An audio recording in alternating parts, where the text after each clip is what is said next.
guys, welcome back to my channel, and this is April and I'm Great Apes Cakes Bakes.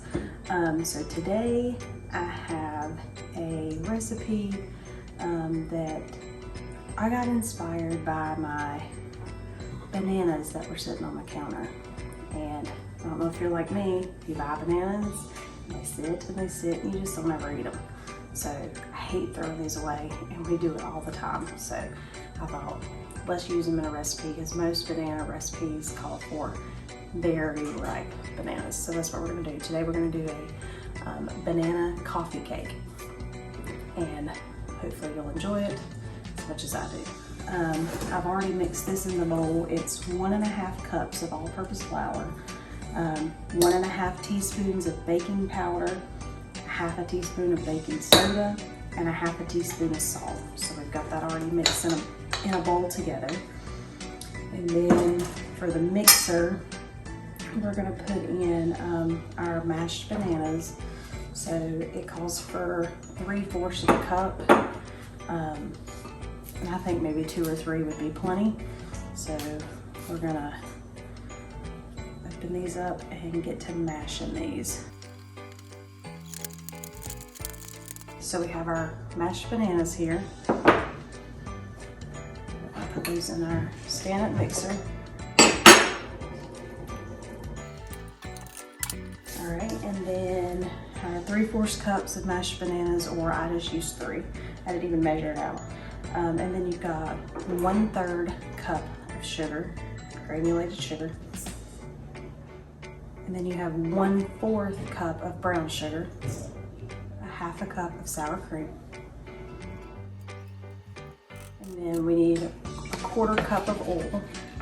So we're gonna do that.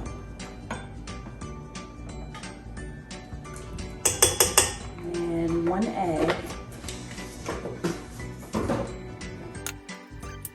And we need 2 teaspoons of vanilla.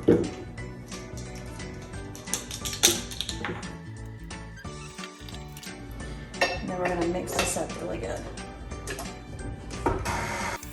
So I've got that mix, and now I'm going to add the flour mixture that we made. And like I said, this is the flour, baking powder, baking soda, and salt right here. And we're gonna gradually mix this in. And you don't wanna over-mix it, you just wanna get it just when it's incorporated. Okay, so now we're gonna work on the cinnamon filling that's gonna go in between the batter. And it's gonna be 1 teaspoon of cinnamon, and 3 teaspoons of brown sugar. So let me get my brown sugar out. I'm gonna do 3 teaspoons. 1, 2, 3. I do heaping teaspoons because I like this part. All right, and then you have 2 teaspoons of regular granulated sugar. So 2 teaspoons. 1, 2. All right, mix this up really good. All right, and then we're gonna get our pan.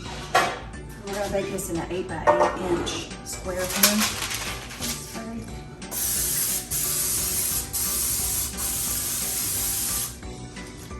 Spray that really good. Put in my parchment paper. Get that a little spray. Alright, so we're gonna put in about, I'd say about 2/3 of the batter at the bottom of the pan first.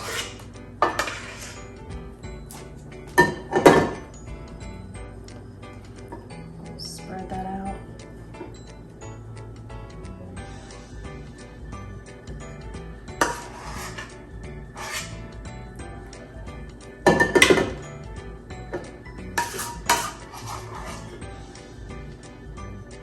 And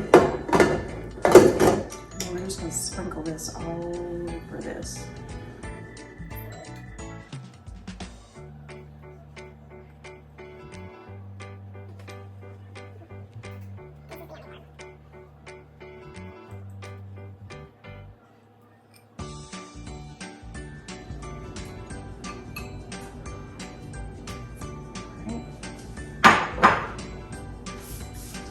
want to swirl it around with a toothpick, you can. I'm getting ready to do that. You don't want to swirl it too much, just a little bit.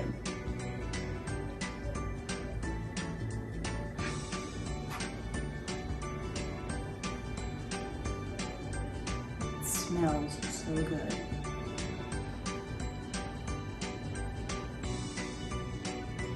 All right, not too much. You don't want to mix it. You just want to kind of twirl it in there. Then we're going to take the rest of the batter and put it right on top of that. Gently spread the rest of that batter on top of that mixture without disturbing that cinnamon too much.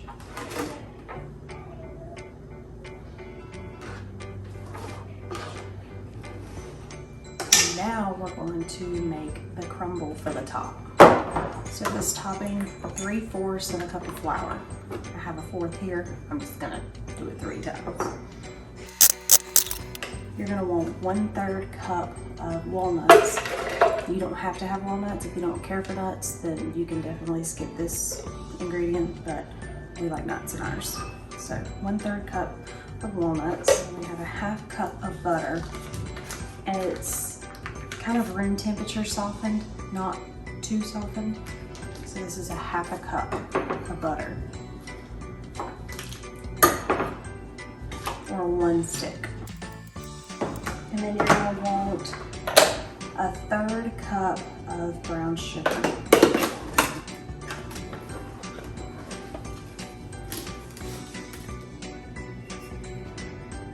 3 tablespoons of white sugar.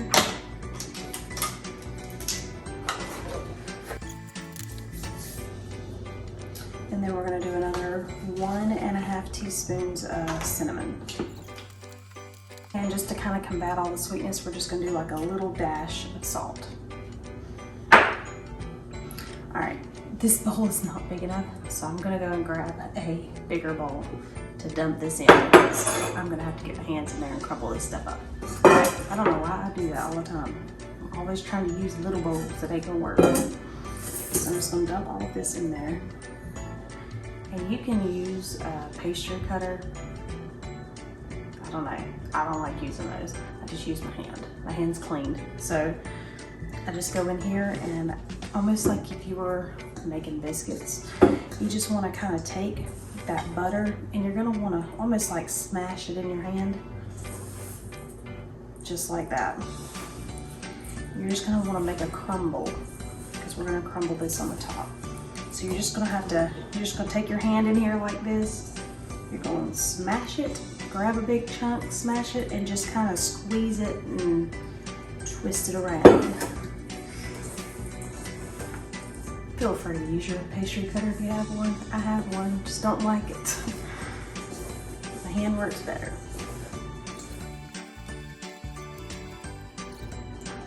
Okay, so this is kind of what you're looking for. You're wanting coarse crumbles. It's big kind of chunks of coarse crumbles. And that's what you're wanting. Just gonna crumble this right on the top of my batter here. I don't know if you can see that. But I got my batter. And all I'm gonna do is just take these crumbles, just kind of trying to crumble them up a little bit more. They're sticking to my hands. Just gonna kind of crumble it on top.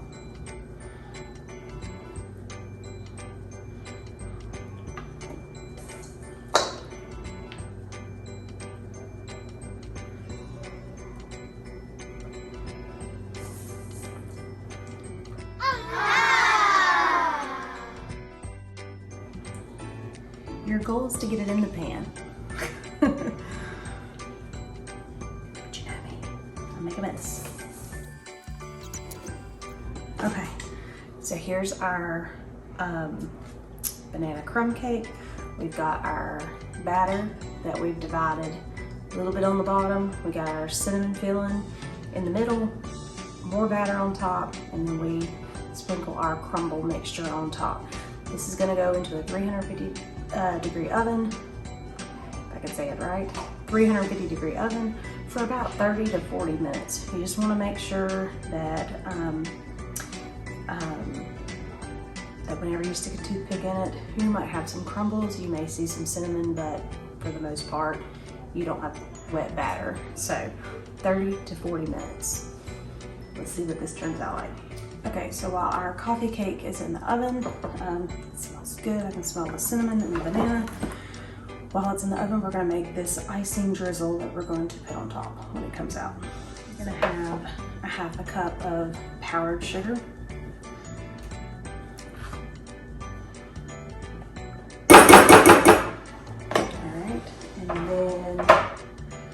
Either 2 to 3 tablespoons of milk.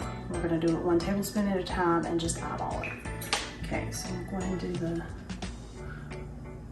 and do 2 first. And mix that. See what the consistency is like. I definitely am not going to add any more. The 2 tablespoons were plenty for me. Like I said, you just kind of want to eyeball it. You do not want it too thin because it'll just kind of soak in. But I think that's a good consistency right there.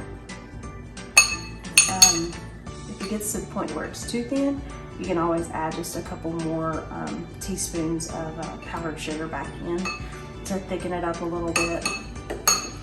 And so, but I think the 2 tablespoons of the milk work great for me. So I'm gonna set this to the side and we're just pretty much waiting for this to get done. All right, and it's out, it's done.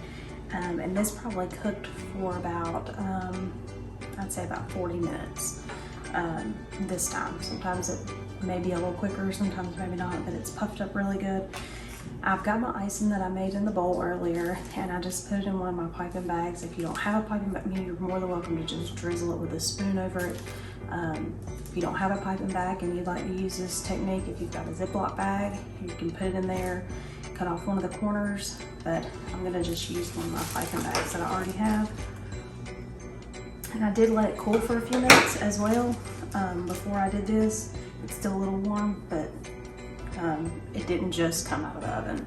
I've let it sit and cool down for about 10 minutes or so. So I'm just gonna drizzle this right on top of here.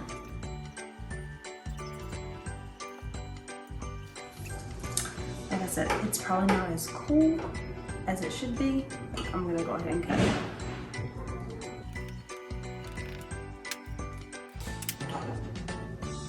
And there it is. You can see all the good cinnamon all up in there. You got the icing and the crumble top.